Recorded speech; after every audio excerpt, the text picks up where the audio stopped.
കണ്ണൂരിൽ കോൺഗ്രസ് പരിപാടിയിൽ സുധാകര വിഭാഗത്തിന്റെ പ്രതിഷേധം. പരിപാടിക്ക് തൊട്ടുമുൻപ് സുധാകരന്റെ കൂറ്റൻ ബോർഡ് സ്ഥാപിച്ചു. സുധാകര അനുകൂല മുദ്രാവാക്യം മുഴക്കിയായിരുന്നു പ്രതിഷേധം. പോസ്റ്ററിൽ സുധാകരന്റെ ഫോട്ടോ ഇല്ലാത്തതിനെതിരെ നേരത്തെ പ്രതിഷേധം ഉയർന്നിരുന്നു. സമരസംഗമം പരിപാടിയിലാണ് സുധാകര അനുകൂലികൾ പ്രതിഷേധിച്ചത്. കണ്ണൂരിൽ നടന്ന കോൺഗ്രസിന്റെ സമരസംഗമ വേദിയിലാണ് കെ സുധാകരന്റെ കൂറ്റൻ ഫ്ലെക്സ് ബോർഡുകൾ ഉയർന്നത്. തുടർന്ന് നേതാക്കളും പ്രവർത്തകരും മാധ്യമങ്ങളുടെ ചോദ്യങ്ങൾക്ക് ക്ഷുഭിതമാവുകയും പ്രവർത്തകരും വാക്തർക്കം ഉടലെടുക്കുകയും ചെയ്തു. എന്നാൽ വിവാദത്തിന്റെ കാര്യമില്ലെന്നാണ് ഡിസിസി പ്രസിഡന്റ് പ്രതികരിച്ചത്. കണ്ണൂർ ജില്ലയിലുള്ള കണ്ണൂരിന്റെ നേതാവല്ലേ, അത് എവിടെ പോസ്റ്റർ എവിടെയും വരാം, എങ്ങനെയും വെക്കാം. അതിനകത്തൊക്കെ നിങ്ങൾ എന്തിനാ വിവാദം?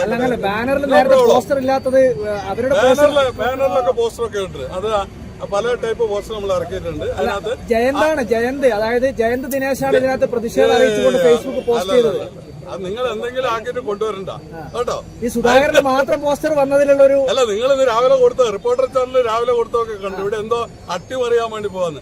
എന്തിനാ ഇങ്ങനെ കടന്ന് മെനക്കെട്ടുന്നത്? അല്ല, അതല്ല ഞാൻ പറയുന്നത്. ഇത് ഈ പോസ്റ്റർ സുധാകരന്റെ മാത്രം, മറ്റാരും കോൺഗ്രസ് നേതാക്കൾ അല്ലാത്തതുകൊണ്ടാണോ? സുധാകരൻ മാത്രമാണോ നേതാവ്? സുധാകരൻ കണ്ണൂർ ജില്ലയിലെ മുൻ KPC പ്രസിഡന്റാണ്, വർക്കിംഗ് കമ്മിറ്റി മെമ്പറാണ്, കേരളത്തിലെ നേതാവാണ്. ഇപ്പോഴത്തെ KPC പ്രസിഡന്റിന്റെ ഫോട്ടോ പോലും കാണുന്നില്ല. KPC പ്രസിഡന്റ് ഫോട്ടോ ഉണ്ടല്ലോ, KPC പ്രസിഡന്റ് ഫോട്ടോ നിങ്ങൾ മോളിൽ കയറി നോക്ക്. അതെ, സുധാകരന്റെ ഫോട്ടോ മാത്രമാണ്.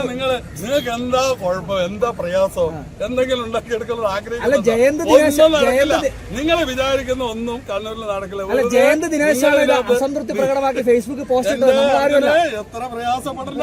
നേരത്തെ ഈ പരിപാടിയുടെ പോസ്റ്ററിൽ നിന്നും കെ സുധാകരന്റെ ഫോട്ടോ ഒഴിവാക്കിയിരുന്നു. ഇത് ആ സമയം തന്നെ പാർട്ടിയിലുള്ളവർ ചൂണ്ടിക്കാണിക്കുകയും ചെയ്തു. ഇതിന് പിന്നാലെയാണ് സുധാകരൻ ഇനിയും തുടരുമെന്ന രീതിയിൽ ഫ്ലെക്സ് ബോർഡുകൾ ഉയർന്നിട്ടുള്ളത്.